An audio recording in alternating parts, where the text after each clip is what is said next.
Hello everyone. आजचा विषय सुद्धा कपलच आहेत आणि कपल्सचा विषय कधी संपतच नाही, नाही का? पण त्याचं कारणही तितकंच स्ट्रॉंग आहे. कारण कपल्स हे दोघंही नवरा बायको हे कुठल्याही कुटुंबाचा बेसिक म्हणजे अगदी पाया आहे आणि त्यांच्यापासूनच कुटुंब सुरू होतं, फळतं फुलतं सुंदर होतं. तर त्याच्यामुळे कपल्स हा अगदी केंद्रबिंदू आहे माझ्यासाठी आणि आपल्या सगळ्यांसाठीच. तर या दोघांमध्ये आपण असं नेहमी म्हणतो की दो जिस्म एक जान. फिल्मी वाटतं आहे का थोडंसं? पण फिल्मी जरी वाटलं तरी ते खरं आहे. त्याचं कारण असं आहे की खरंचच जेव्हा दोन व्यक्ती, दोन ध्रुवावरच्या व्यक्ती आपण म्हणतो, बऱ्याचदा आपण म्हणतो दोन टोकावरचे दोन परग्रहावरचे प्राणी एकत्र आले, असं फनी याच्यामध्ये आपण म्हणत असतो. पण असं म्हणण्याचं कारणही तसंच आहे. जरी आपण जोक्स म्हणून घेतलं तरी तीही गोष्ट स्वीकारली पाहिजे. कारण दोघंही खरंचच वेगळ्या वातावरणात लहानाची, अपब्रिंगिंग त्यांचं वेगळं असतं, मोठं झालेले असतात. त्यांचे स्वतःचे पेरेंट्स वेगळे असतात, त्यांचे स्वभाव, त्यांच्या सिबलिंग्सचे स्वभाव, त्यांची शिक्षणं आणि त्यांचं सगळं म्हणजे माइंडसेट्सच डिफरंट असतात. आणि त्यामुळे खरंचच दोन ध्रुवावरची दोन वेगळी माणसं एकत्र आलेली असतात. पण येस, दो जिस्म एक जान असं नक्कीच असतं.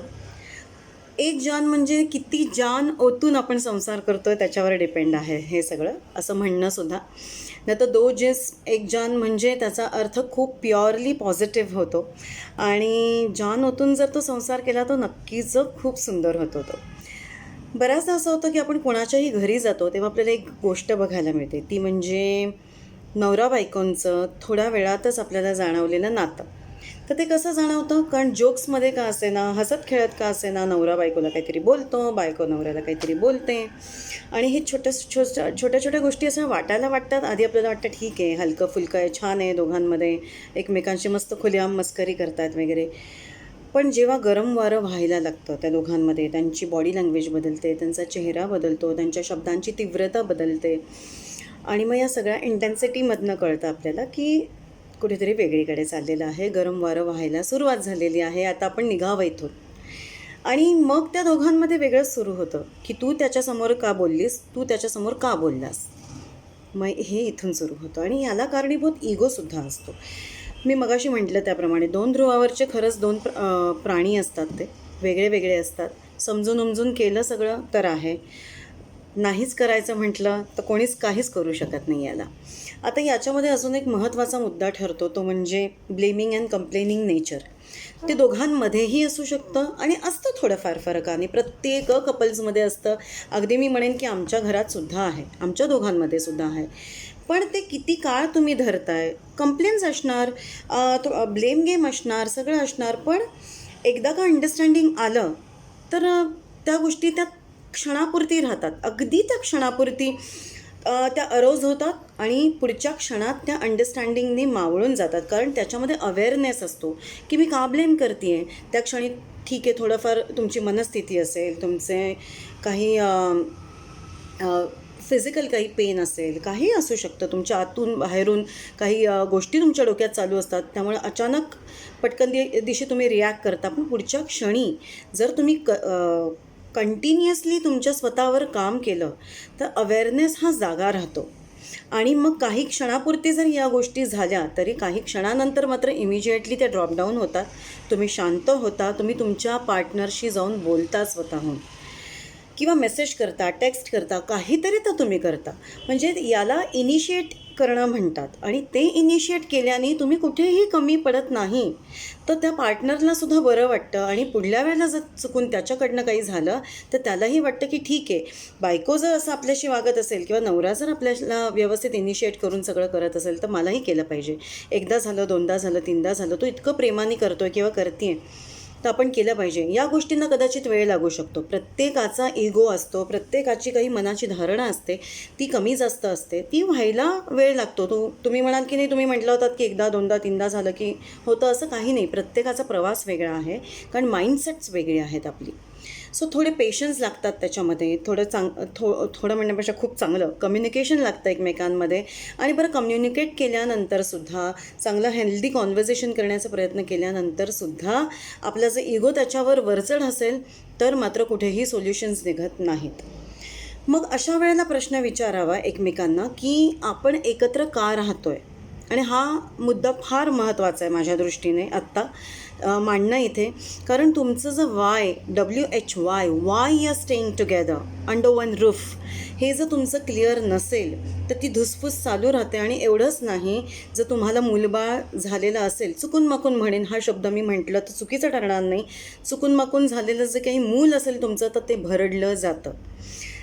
कारण मला असं वाटतं की तुम्ही दोघांनीही भरडू नये आणि तुमची मुलंही भरडू नये. आणि जर मुलं झालेली आहेत, आता ती मोठी आहेत, सुरुवातीचा काळ बऱ्याच जणांचा, आता ह्याच्यामध्ये दुसरं कारण असं असतं किंवा दुसरी बाजू अशी आहे की बऱ्याच जणांचा संसार झालेला असतो, 10 वर्ष, 15 वर्ष, 17 वर्ष, 20 वर्ष अशी झालेली असतात आणि मुलं बऱ्यापैकी मोठी असतात. आणि आता मात्र एकत्र एका छताखाली राहणं म्हणजे समोर बघितलं त्याला किंवा तिला की असं वाटतं बाप रे, असं होतं लिटरली, की हिची बडबड सुरू होणार, हिची धुसफूस सुरू होणार, बायको म्हणणार तो समोर असला तरी प्रॉब्लेम, तो वेळ देत नाही असं म्हणायचं आणि ती पण कंप्लेंट करायची, तो समोर असला की तो नको नको होतो आणि तो नसला की तो म्हणायचं की तो फक्त कामातच असतो. म्हणजे तिला नक्की कुठल्या पॉईंटला यावं हेही कळत नसतं.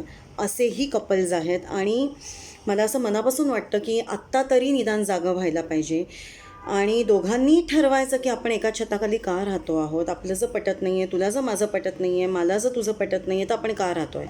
मग ते का जर तुमचं स्ट्रॉंग असेल आणि जर मुलांसाठी असेल किंवा अजून कुठल्याही रिझनसाठी असेल, फायनान्शियल रिझन असेल किंवा काही असेल, हेल्थ रिझन असेल, तर ते तुम्हाला तुमचं मांडलं पाहिजे एकमेकांसमोर. आणि उगीच धुसफूस करत राहण्यापेक्षा सेपरेट राहिलेलं कधी बरं.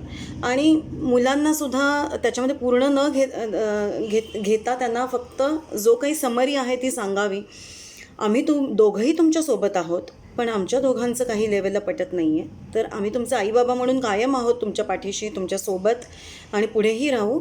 पण आम्ही एक माणूस आहोत शेवटी, आम्हाला आमचं दोघांचं पटत नाही आहे, तर म्हणून आम्ही सेपरेट राहत आहोत. किंवा असं काही गोष्टी मुलांनाही सांगणं गरजेचं आहे.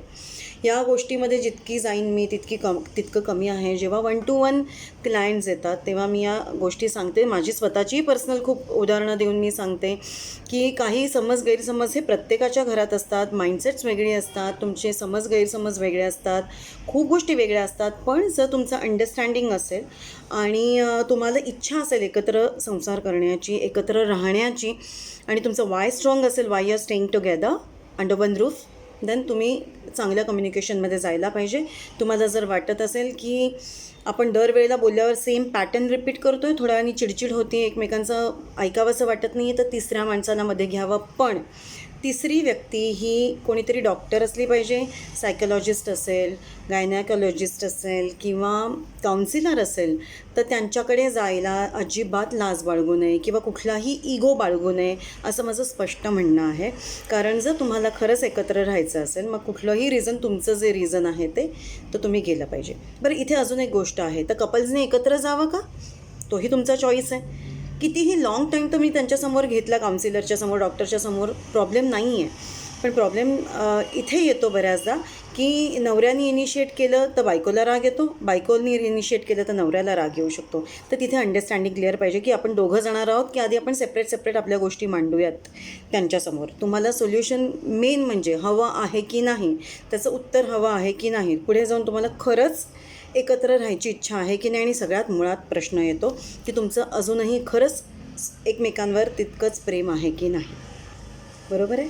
तर हे बरेच प्रश्न आहेत जे माझ्याकडे 1 to 1 जेव्हा क्लायंट्स येतात तेव्हा मी त्यांना विचारते, अजून डीप जाते. भरपूर क्वेश्चनर्स असतात, त्याची उत्तरं मला हवी असतात त्यांच्याकडनं, ती मी त्यांना विचारते.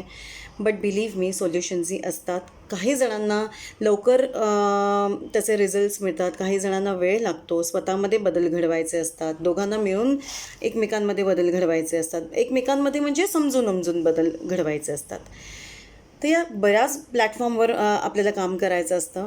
पण मला असं वाटतं सोल्युशन्सही असतात, तुम्हाला ती काढायची आहेत की नाही हे मात्र ठरवलं पाहिजे. तुमचं काय मत आहे याच्यावर हे मला नक्की कमेंट बॉक्समध्ये वाचायला, ऐकायला किंवा पर्सनल चॅटिंग करायला आवडेल तुमच्याशी. Thank you so much for listening to me. Take care of yourself. Thank you.